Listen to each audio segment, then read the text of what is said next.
dah dapatkan pudina kan. So kalau you dah beli dekat supermarket ke ataupun nursery, you ambil je pokok tu, keluarkan daripada pot. Pot dia kecil sangat. Memang dia takkan survive lah. Akar ni akan menjala keluar.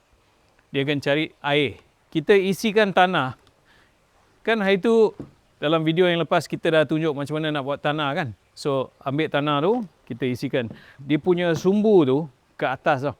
Jangan ke bawah sangat. So pegang sumbu ni dan kita tambah tanah.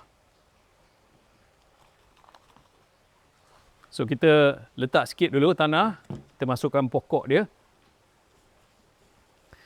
Dan sumbu tu ke atas. Dah nampak? Alright.